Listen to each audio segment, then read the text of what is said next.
Hello, എല്ലാവർക്കും നമ്മുടെ ചാനലിലെ പുതിയൊരു വീഡിയോയിലേക്ക് സ്വാഗതം. അപ്പോൾ നമ്മുടെ ഇന്നത്തെ റെസിപ്പി എന്ന് പറയുന്നത് നല്ലൊരു പുതിന തക്കാളി ചട്നിയാണ്. നമ്മൾ ഈ ചാനൽ അപ്ലോഡ് ചെയ്യുന്ന വീഡിയോസ് ഒക്കെ നിങ്ങൾക്ക് ഇഷ്ടമാവുന്നുണ്ടെങ്കിൽ ചാനൽ സബ്സ്ക്രൈബ് ചെയ്യാനും വീഡിയോസ് ലൈക്ക് ചെയ്യാനും കമന്റ് ചെയ്യാനും ഒന്നും മറക്കരുത്. ഞാൻ ആദ്യം തന്നെ ഇവിടെ ഒരു ചട്ടി അടുപ്പത്ത് വെച്ചിട്ടുണ്ട്.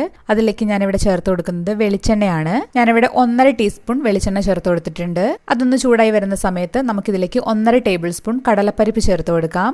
കൂടെ 1/2 ടേബിൾ സ്പൂൺ ഉഴുന്ന പരിപ്പും കൂടെ ചേർത്ത് കൊടുക്കുന്നുണ്ട്. ഇനി ഇത് രണ്ടും കൂടെ ചെറിയ തീയിലിട്ടിട്ട് നന്നായിട്ടൊന്ന് മൂപ്പിച്ചിട്ടെടുക്കാം. നമുക്ക് ഇതിന്റെ കളറൊക്കെ ഒന്ന് മാറി ചെറുതായിട്ടൊന്ന് ബ്രൗൺ കളറൊക്കെ ആയിട്ട് വരട്ടെ. ഇപ്പം ഇത് കളറൊക്കെ നന്നായിട്ട് മാറി വരുന്നുണ്ട്. ഈ സമയത്ത് നമുക്കിത് എണ്ണയിൽ നിന്ന് കോരി മാറ്റാം. ഒരുപാട് മൂത്ത് കരിഞ്ഞു പോകാതിരിക്കാൻ വേണ്ടി ശ്രദ്ധിക്കുക. ഇനി നമുക്കിതുപോലെ ഒരു പരന്ന പാത്രത്തിലേക്ക് ഇത് മാറ്റിയിട്ട് ഒന്ന് തണുക്കാനായിട്ട് മാറ്റി വയ്ക്കാം. ഇനി അതേ എണ്ണയിലേക്ക് തന്നെ ഞാൻ എക്സ്ട്രാ എണ്ണ ഒന്നും വേറെ ചേർക്കുന്നില്ല. ഒരു 5 വറ്റൽമുളക് ചേർത്ത് കൊടുക്കുന്നുണ്ട്. ഇനി ഇതും ആ വെളിച്ചെണ്ണയിൽ കിടന്നിട്ട് ഒന്ന് മൂത്തിട്ട് വരട്ടെ. മുളക് ഇതുപോലെ മൂപ്പിക്കുന്ന സമയത്തും തീ കുറച്ച് വെച്ചിട്ട് തന്നെ ഒന്ന് മൂപ്പിച്ചെടുക്കാൻ വേണ്ടി ശ്രദ്ധിക്കുക. പെട്ടെന്ന് കരിഞ്ഞു പോകും കേട്ടോ. അപ്പോൾ നമ്മുടെ മുളക് നമുക്ക് മൂത്ത് ഇട്ടിട്ടുണ്ട്. ഇനി നമുക്കിത് മാറ്റി വെക്കാം. ഇനി നമുക്ക് അതേ ചട്ടിയിലേക്ക് തന്നെ ഒരു നീളത്തിൽ അരിഞ്ഞ ചെറിയ സവാള ചേർത്ത് കൊടുക്കാം. അതിൻ്റെ കൂടെ തന്നെ ഒരു 6 അല്ലി വെളുത്തുള്ളി കൂടെ ചേർത്ത് കൊടുക്കുന്നുണ്ട്. ഇനി ഇത് രണ്ടും കൂടെ നന്നായിട്ടൊന്ന് വഴറ്റി കൊടുക്കാം. നമുക്ക് കളറൊക്കെ നന്നായിട്ടൊന്ന് മാറി വരട്ടെ. സവാളയുടെ നന്നായിട്ട് സോഫ്റ്റ് ആയിട്ട് വന്നിട്ട് അതിൻ്റെ സൈഡൊക്കെ ഒന്ന് ചെറുതായിട്ട് ഒരു ബ്രൗൺ കളറൊക്കെ ആയി തുടങ്ങുന്ന സമയത്ത് നമുക്ക് ബാക്കിയുള്ള കാര്യങ്ങൾ ചേർത്ത് കൊടുക്കാം. ഇപ്പോൾ ഇത് നമ്മുടെ സവാളയൊക്കെ ചെറുതായിട്ടൊന്ന് കളർ മാറി വരുന്നുണ്ട്. ഇനി നമുക്കിതിലേക്ക് 3 മീഡിയം വലുപ്പത്തിലുള്ള അത്യാവശ്യം നല്ല പുളിയുള്ള തക്കാളി ചേർത്ത് കൊടുക്കാം. തക്കാളിയുടെ കൂടെ തന്നെ ഞാനിവിടെ ഒരു 1/2 ടീസ്പൂൺ ഉപ്പ് ചേർത്ത് കൊടുക്കുന്നുണ്ട്.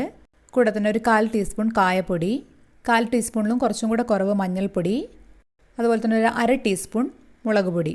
മുളക് പൊടി ഞാൻ ഇവിടെ ചേർക്കുന്നത് കാശ്മീരി മുളക് പൊടിയാണ്. അത്യാവശ്യം നല്ലൊരു കളർ കിട്ടാൻ വേണ്ടിയിട്ടാണ്. ഇനി ഈ പൊടികളും കൂടെ ചേർത്തിട്ട് തക്കാളിയും കൂട്ടിയിട്ട് നന്നായിട്ടൊന്ന് വഴറ്റിയിട്ടെടുക്കാം. നമുക്ക് തക്കാളിയൊക്കെ നന്നായിട്ട് സോഫ്റ്റ് ആയിട്ട് വരട്ടെ. ഇപ്പോൾ നമ്മൾ തക്കാളി ചേർത്ത് പൊടികളൊക്കെ ചേർത്തിട്ട് ഒരു 5 മിനിറ്റ് നന്നായിട്ടൊന്ന് വഴറ്റി കൊടുത്തിരുന്നു. ഇനി നമുക്കിതിലേക്ക് പുളി ചേർത്ത് കൊടുക്കാം. പുളി എന്ന് പറയുന്നത് കുറച്ച് മാത്രമേ ചേർക്കുന്നുള്ളൂ. പുളി കൂടി ചേർത്ത് കൊടുത്തിട്ട് നന്നായിട്ട് വീണ്ടും നമുക്ക് 2-3 മിനിറ്റും കൂടെ ഒന്ന് വഴറ്റി കൊടുക്കാം. ഇപ്പം നമ്മുടെ തക്കാളിയൊക്കെ നന്നായിട്ട് സോഫ്റ്റ് ആയിട്ട് ഉടഞ്ഞിട്ട് വന്നിട്ടുണ്ട്. ഈ ഒരു സമയത്ത് നമുക്കിതിലേക്ക് പുതിനയില ചേർത്ത് കൊടുക്കാം. ഞാനിവിടെ ഒരു 3/4 കപ്പ് പുതിനയില മാത്രമായിട്ട് ചേർത്ത് കൊടുക്കുന്നുണ്ട്. തണ്ടില്ലാതെയാണ് ചേർത്ത് കൊടുക്കുന്നത്. പുതിന ചേർത്തിട്ട് ഒരുപാട് ഇളക്കി വഴറ്റേണ്ട ആവശ്യമൊന്നുമില്ല. പെട്ടെന്ന് തന്നെ അത് വാടി കിട്ടിക്കോളും. അപ്പോൾ ഒരു 1-2 മിനിറ്റൊക്കെ മാത്രം ലോ ഫ്ലെയിമിലിട്ടിട്ട് ഒന്ന് വഴറ്റി കൊടുത്താൽ മതി. 1-2 മിനിറ്റിന് ശേഷം നമുക്ക് ഗ്യാസ് ഓഫ് ചെയ്തിട്ട് നന്നായിട്ട് അത് തണുത്ത് വന്നതിന് ശേഷം ഒന്ന് അരച്ചിട്ടെടുക്കാം.